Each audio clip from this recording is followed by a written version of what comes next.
How's it going, everybody? So it's the end of the month, which means it's my end of the month Blu-ray haul. I got a lot of stuff this month, probably more than I should have, but I did splurge a little due to the fact that my birthday falls in the month of October. Got a lot of Steelbooks, a little bit of other stuff, but mostly Steelbooks again, which is not a surprise if you know who I am. But let's dive into my stuff. First thing I got was the Steelbook for Beetlejuice. One of my favorite Tim Burton films. Michael Keaton is like one of my favorite Michael Keaton movies, actually. I mean, he's done a lot of really great stuff, even with Tim Burton, but I just really like Beetlejuice. Perfect time of year to watch Beetlejuice. I feel like they're doing a sequel to it eventually. I mean, it's been in development for forever, but yeah, Beetlejuice. Good movie. These next two I felt go very well together just due to the fact that they're both very famous adaptations of books by Stephen King, and that is the Steelbook for The Shining and the Steelbook for the original It miniseries.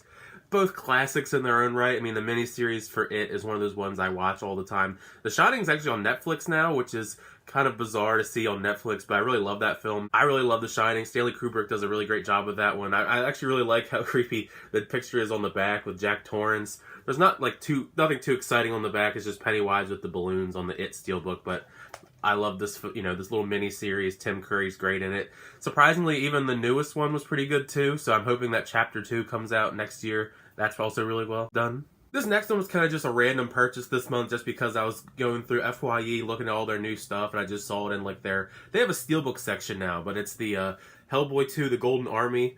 Because I saw that they're making another Steelbook of this that comes out later this year, but I just felt like I needed this for my completionist sake because I have the Steelbook for the first Hellboy. And also I'm really looking forward to the upcoming Hellboy that just got delayed until April, I believe. I know a trailer for it leaked, but I'm still not watching it. I'm just hoping that it actually gets released soon. Yeah, but really underrated. I really like this. I mean, as most of you know, if you know me, I love Guillermo del Toro, and I love that original Hellboy and the second one. I feel like this kind of got overshadowed because it came out around the same time as The Dark Knight, I believe. Such an underrated, comic book film. I really recommend it if you like Hellboy or if you just like comic book films in general. Ron Perlman kills it as Hellboy in this. Definitely check it out. These next four Steelbooks go perfectly together just because they're all from the same franchise and they all got released this month. And the first one up is the original Halloween on Steelbook. Really, classic film. I'm going to be probably talking about that more in the near future, but really love the original Halloween. This cover, I believe, has been used before, but I mean, it's not been put on Steelbook before to my knowledge, so had to get that. It's got the simple artwork on the back, so had to get it this month. And also, because these both got put out by Shout Factory, well, Scream Factory, but Shout Factory's horror line, and that is Halloween 2 and Halloween 3 Season of the Witch on Steelbook. I think they're both limited to 10,000, so they are relatively limited. They're not the best in the series or anything, but I do really enjoy these films, even if this one is hated a lot just because it's not really like a Halloween film because there's no Michael Myers except for little glimpses on the TV. I just really love the artwork on these Steelbooks. Screen Factory did a great job with these. Really impressed. I think they're 4K transfers for both of these, so they both look perfect. So this is easily the definitive versions for both of these films, even if they don't technically count anymore because they rebooted the whole timeline. Which leads me into my final Halloween Steelbook, which is the 2007 Rob Zombie remake. They didn't make one for Halloween 2 yet, to my knowledge. But yeah, I mean, the Rob Zombie remake is polarizing in many ways. I actually talked about all these films all in a ranking if you want to check that out. I'll leave a link in the description. But I like elements of it. I didn't like everything about it, but I liked elements of it. So definitely, if you want to hear more of my thoughts about Rob Zombie's Halloween, definitely check that out. Or all of these, because I did a ranking for the entire Halloween franchise. But this artwork is some of the best I've seen on Steelbooks in a while, just because it's so ominous, and I just love it. So yeah, those are all my Halloween Steelbooks. If you want to check out my ranking, it'll be in the down description. This next one was another random purchase while I was at Best Buy one day, because they have a lot of really cheap Steelbooks right now because they're just doing their catalog titles, and that is Killer Klowns from Outer Space, another classic film, which is funny because I bought this before they announced that Sci-Fi was going to be making more films for Killer Klowns from Outer Space and the Critters franchise. So interesting tidbit of knowledge I did not know going in buying this, but this film is such a cult classic. There's not much on the back, but I just really like this film. It's goofy, it's kind of scary. If you don't like clowns, you're definitely not going to like this film. It's really creepy, but really fun. Kind of interested to see where they're going to take this franchise with the Sci-Fi channel, just because Sci-Fi isn't really known for making like good movies, so I'm kind of hesitant, but even if they're bad, we still got this one. These next three I picked up. I should have got the fourth one because it did actually come out this month. I'm the completionist. I usually try to, but I'll end up probably getting it in the next Blu-ray update.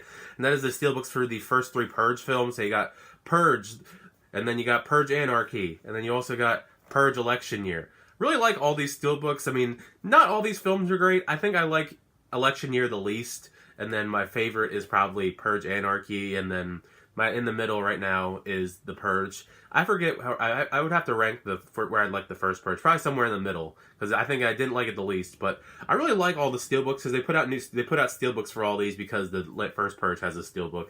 Pretty simple on the back. You just got knives, and the other one has an assault rifle on the back too. But yeah, these films, I mean, they vary in quality, but they're not like meant to be the greatest films of all time. They're just kind of mindless, dumb horror kind of fun. I haven't watched the TV show. I don't know if anybody's seen the TV show and give me thoughts about it, but there is a Purge TV show. I don't know anyone that watches it, but yeah, let me know how that is, because I don't know if I may end up I may end up watching it down the road if I actually hear some good things about it. These next three are actually all from the Criterion Collection, because randomly in the middle of this month, the Criterion Collection had a flash 50% off sale, because they're known for their 50% off sales with the Criterion sale anyways, but this was just one 24-hour thing, so I had to get up on it for one day, and then I got House, the famous Japanese horror film from the 70s. This is a really weird film, but I really like it in like a weird way. It's like one of those movies you put on and you just show people and you just laugh and have fun at how wild and crazy this film is. I mean, it's not like anything like spectacular plot-wise, just because it's just a bunch of girls go up to a house and, you know, they get murdered basically, all, you know, one by one. It's like that old Dark House kind of format. But the stuff you see in this movie is wild. Like, a girl gets eaten by a piano. There's weird, trippy special effects that are very cheesy looking nowadays, but still pretty funny. And then I also picked up The Silence of the Lambs on the Criterion Collection, which is another amazing film. I definitely recommend if for some reason you haven't checked out this film for some reason. Like, Hannibal Lecter is just the ultimate creepy dude. I really love this collection. I haven't watched all the special features yet, but this has so many great special features on it, like commentaries and stuff like that. It's just really informative. That's why part of what I like about the Criterion Collection is just how informative they are, and then obviously the picture quality and all that stuff's great too. And the final thing I picked up is another really famous film, and that's Seven Samurai, you know, Akira Kurosawa film that inspired the Magnificent Seven, the famous Western, if you don't know that already. And I don't really think there needs to be said about this film. It's amazing.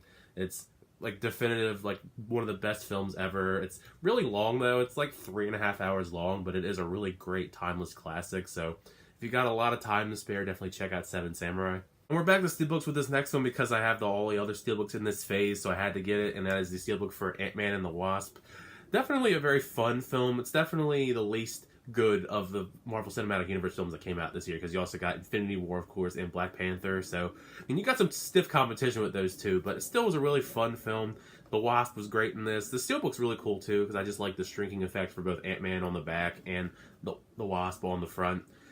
Could have been better, could have had a better villain, but still a very fun film. It's definitely not, like, in my top 10 or anything, but it's probably just right outside. Definitely recommend you check out Ant-Man The Wasp, though, if you like funny superheroes. And finally, the last Steelbook I picked up this month is a film I haven't seen in a very long time. It's probably one of my favorite Ryan Gosling films, though, and that is the Steelbook for Drive.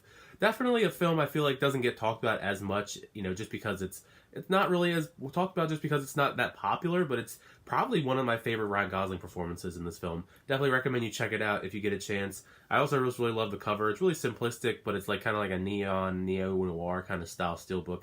Pretty cool. Definitely recommend it. Let me know if you've seen Drive, by the way. So yeah, that'll do it for my monthly Blu-ray haul. Definitely a lot of stuff this month. Like I said, I splurged a little bit more than I probably should have, but so many great things came out this month. Definitely leave a like if you enjoyed this video. Also hit that subscribe button to keep up to date with all my Blu-ray hauls, movie reviews, trailer reactions, unboxings, and more. But thank you so much, and until next time, I'll see you guys later.